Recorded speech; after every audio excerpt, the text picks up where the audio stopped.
السلام علیکم دوستوں، شعور ٹیم میں خوش آمدید۔ ایٹم بم یا نیوکلیر بم کا نام سنتے ہی ہمارے ذہن میں تباہی کا تصور آتا ہے، اور یہ بات سچ بھی ہے۔ اور اس حقیقت کا عملی مظاہرہ دنیا جنگ عظیم دوم کے دوران 1945 میں جاپان پر گرائے گئے دو نیوکلیر بم لٹل بوائے اور فیٹ مین کی صورت میں دیکھ بھی چکی ہے۔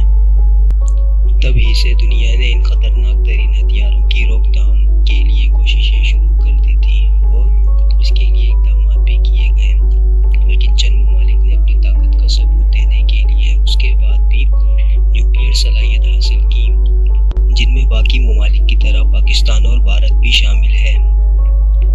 ان خطرناک ترین ہتھیاروں کا حصول اتنا آسان نہیں۔ اس کے لیے بین الاقوامی سطح پر مستقل طور پر اچھا خاصا دباؤ اور پابندیوں کا سامنا بھی کرنا پڑ سکتا ہے۔ ایٹمی صلاحیت حاصل کر لینے کے بعد بھی ان ہتھیاروں کی سیکیورٹی اس ملک کی اولین ترجیح ہوتی ہے، کیونکہ کسی بھی قسم کی کوئی کوتاہی یا تو کسی بڑے حادثے کا سبب بن سکتی ہے، یا ان ہتھیاروں کی ٹیکنالوجی کسی دشمن کے ہاتھ میں لگ سکتی ہے۔ لیکن دوستوں، آپ کو یہ سن کر حیرت ہوگی کہ 1940 میں ایٹم بم کی تیاری کے بعد ایسے کئی واقعات ہو چکے ہیں کہ جن میں ہیروشیما اور ناگاساکی پر گرائے گئے نیوکلیر بم سے بھی کہیں زیادہ طاقتور جوہری ہتھیار گم ہو چکے ہیں۔ وہ حساس اور خطرناک ترین ہتھیار آج بھی اس دنیا میں کہیں نہ کہیں موجود ہیں۔ ان ہتھیاروں کی گمشدگی کے واقعات اتنی بڑی تعداد میں ہوئے کہ اس کے لیے باقاعدہ ایک ٹرم بروکن ایروز موجود ہے۔ یہ اصطلاح ایسے واقعات کے لیے استعمال کی جاتی ہے جن میں کوئی نیوکلیئر ہتھیار غیر متوقع طور پر گم، چوری یا لانچ ہو جائے۔ اس ویڈیو میں ہمارا موضوع ایسے ہی بروکن ایروز واقعات کے بارے میں ہے۔ تمام واقعات کو کور کرنا تو مشکل ہے، لیکن ہم چند ایک واقعات کو آپ کے سامنے رکھتے ہیں۔ یقیناً آپ جانتے ہوں گے کہ جنگ عظیم دوم کے بعد اس جنگ کے دو اتحادیوں یعنی سوویت یونین اور امریکہ کے درمیان سر جنگ کا آغاز ہو گیا تھا۔ دونوں ممالک تو اس جنگ میں براہ راست ایک دوسرے کے سامنے محاذ پر نہیں آئے، لیکن پراکسی وارز کا حصہ ضرور بنے رہے اور اپنے حامیوں کا بھرپور ساتھ بھی دیتے رہے۔ لیکن ایسا بھی ہرگز نہیں کہ سوویت یونین اور امریکہ کسی براہ راست جنگ کے امکان کو نظر انداز کیے ہوئے تھے، بلکہ اس کے لیے دونوں ممالک پوری طرح تیار بھی رہتے تھے۔ امریکہ نے یورپی سرزمین ترکی، اٹلی میں مختلف لوکیشنز پر اپنے بیلسٹک میزائل بھی نصب کر دیے تھے، اور سوویت یونین نے بھی اس کے جواب میں امریکہ کے بغل میں واقع ملک کیوبا کی سرزمین پر اپنے بیلسٹک میزائل سسٹم نصب کر رکھے تھے، تاکہ کسی بھی ایمرجنسی کی صورتحال میں ریسپانس ٹائم کو کم سے کم کیا جا سکے۔ امریکہ پر خوف اس قدر حاوی تھا کہ 1961 میں امریکہ نے آپریشن کرون ڈوم لانچ کیا تھا، جس میں نیوکلیئر بموں سے لیس امریکن B-52 بمبر طیارے 24 گھنٹے مخصوص روٹس پر ہواؤں میں موجود رہتے تھے۔ یورپ اور شمالی امریکہ کی فضاؤں میں طیاروں کا مخصوص روٹ آپ اپنی اسکرین پر بھی دیکھ سکتے ہیں۔ اسی آپریشن کے دوران ہی ایک طیارہ 4B-28 تھرمو نیوکلیئر بمبس لے کر گرین لینڈ آ رہا تھا کہ اچانک طیارے کے آکپیٹ میں آگ بھڑک اٹھی۔ ایمرجنسی کی صورتحال کو بھانپتے ہوئے طیارے میں موجود 7 افراد طیارے سے فوراً کود پڑے، اور یہ طیارہ 4 تھرمو نیوکلیئر بم سمیت گر کر تباہ ہو گیا۔ اس واقعے کے فوراً بعد امریکہ اور گرین لینڈ کی حکومت نے اس علاقے کے کلین اپ اور بمبس کے ملبے کی ریکوری کے لیے ایک آپریشن شروع کر دیا۔ اس آپریشن کے خاتمے پر امریکن ایئر فورس نے دعویٰ کیا کہ چاروں نیوکلیئر بمبس ناکارہ کر دیے گئے ہیں، اور ان کے ملبے کو بھی مکمل طور پر ریکور کر دیا گیا ہے۔ لیکن یہ دعویٰ جھوٹ پر مبنی تھا، کیونکہ بعد میں 1980 اور 2000 کی دہائی میں یہ رپورٹ ہوا کہ 4 میں سے 3 بمبس کا ملبہ ہی ریکور ہو سکا تھا۔ چوتھے بم کا ملبہ آج بھی وہیں کہیں برفوں کے اندر موجود ہے، جو شاید برف پگھلنے سے سمندر کی تہہ تک پہنچ چکا ہوگا۔ اس حادثے میں گم ہو جانے والا ہتھیار دراصل ایک ہائیڈروجن بم تھا، اور اس کی ایکسپلوسیو ہیلڈ یعنی وہ انرجی جو دھماکے کے بعد ریلیز ہوتی ہے 1.1 میگا ٹن بتائی جاتی ہے۔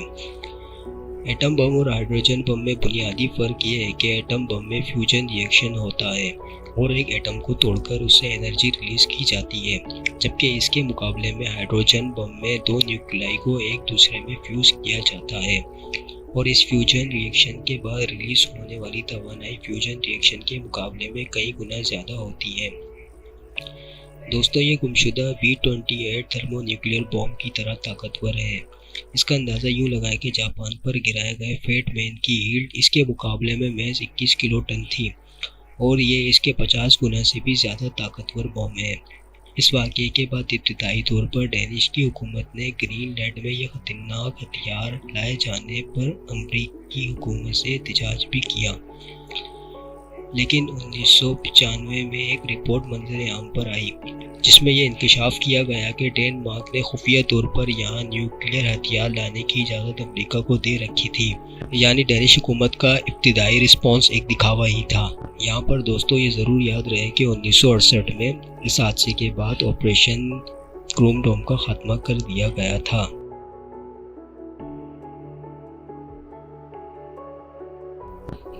جوہری ہتھیاروں کی گمشدگی کا اگلا واقعہ بھی سرد جنگ کے دوران ہوا۔ یہ حادثہ سوویت یونین کی ایک سب مرین کے ساتھ پیش آیا جو 3 اکتوبر 1986 کو اٹلانٹک اوشین میں برمودا سے 1100 کلومیٹر شمال میں اپنے سفر پر گامزن تھی۔ اس سب مرین میں 16 یو submarine launch ballistic missiles دو نیوکلیئر وار ہیڈز کے ساتھ نصب کیے گئے تھے، اور ہر ایک وار ہیڈ کی ہیلڈ لگ بھگ 1 میگا ٹن تھی۔ اس کے علاوہ 2 نیوکلیئر ٹارپیڈوز بھی K-219 میں انسٹال تھے، یعنی کل ملا کر 34 نیوکلیئر وار ہیڈز اس آبدوز پر موجود تھے۔ یہ تقریباً 15 سال پرانی آبدوز تھی۔ حادثے کے روز اس کی کوئی سیل لیک ہو جانے کی وجہ سے سمندر کا پانی آبدوز کے اس حصے میں داخل ہو گیا تھا جہاں میزائل رکھے گئے تھے۔ یہ پانی ایک میزائل کے لیکوئڈ فیول کے ساتھ مکس ہو گیا۔ عملے کو جب اس واقعے کے بارے میں علم ہوا تو دیر ہو چکی تھی، لیکن انہوں نے اس پر قابو پانے کی بھرپور کوشش کی۔ پھر ایک ہلکا سا دھماکہ ہوا۔ اس دھماکے کے بعد لگنے والی آگ پر تو قابو پا لیا گیا، اور عملے نے بہادری کا مظاہرہ کرتے ہوئے نیوکلیئر ری ایکٹرز کو بھی بند کر دیا، لیکن نقصان زیادہ ہو چکا تھا۔ سب مرین اب ڈوبنے لگی تھی۔ اس صورتحال میں ایک سوویت شپ اس آبدوز کی مدد کو آیا اور اس کو کھینچ کر کسی محفوظ مقام تک لے جانے کی کوشش کی، لیکن کچھ وجوہات کی بنا پر ٹاونگ کارڈ، یعنی وہ رسہ جس کی مدد سے وہ شپ اس آبدوز کو کھینچ رہا تھا، وہ ٹوٹ گیا، اور 3 روز تک اپنے سروائیول کی جنگ لڑتے لڑتے یہ آبدوز نیوکلیئر ہتھیاروں سمیت 18,000 فیٹ نیچے سمندر کی تہہ میں پہنچ گئی۔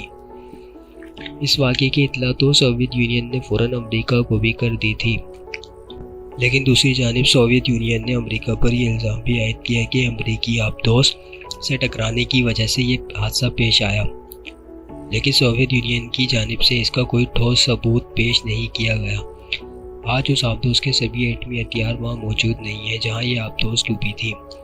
اس حوالے سے امریکہ پر یہ الزام عائد کیا جاتا ہے کہ امریکہ نے یہ ہتھیار چوری کر لیے ہیں۔ ایک اور تھیوری کے مطابق کچھ پرائیویٹ کمپنیز نے شاید ان وار ہیڈز کو چرا لیا ہو۔ کچھ لوگوں کے مطابق سوویت یونین نے خود ان وار ہیڈز کو ریکور کر لیا تھا، لیکن حتمی طور پر کچھ بھی نہیں کہا جا سکتا۔ تعداد کے اعتبار سے یہ نیوکلیئر وار ہیڈز کی گمشدگی کا سب سے بڑا واقعہ ہے۔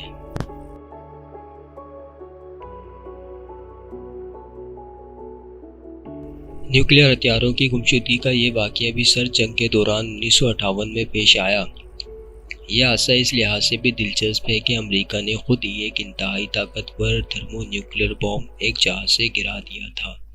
ہوا یہ تھا کہ فروری 1958 میں 2 امریکن ایئرکرافٹ F-86 اور B-47 بمبر فلوریڈا کے شمال میں ایک فرضی مشن پر تھے۔ یہ ایک ایسا مشن ہوتا ہے جس میں جنگ کی صورتحال کو دماغ میں رکھتے ہوئے پائلٹس کو ٹریننگ دی جا رہی ہوتی ہے۔ B-47 کے اس مشن کے دوران مارک 15 تھرمو نیوکلیئر بم بھی طیارے پر لوڈ تھا۔ اس بم کی ہیلڈ 3.8 میگا ٹن تھی، جو ناگاساکی پر گرائے گئے بم فیٹ مین سے 180 گنا سے بھی زیادہ طاقتور بم بنتا ہے۔ اس فرضی مشن میں F-86 طیارہ اس بمبر طیارے کی تلاش میں تھا۔ اس دوران پائلٹ کی غلطی سے یا پھر ریڈار پر نظر نہ آنے کی وجہ سے F-86 بمبر طیارہ B-47 طیارہ، یعنی جس پر یہ نیوکلیئر وار ہیڈ نصب تھا،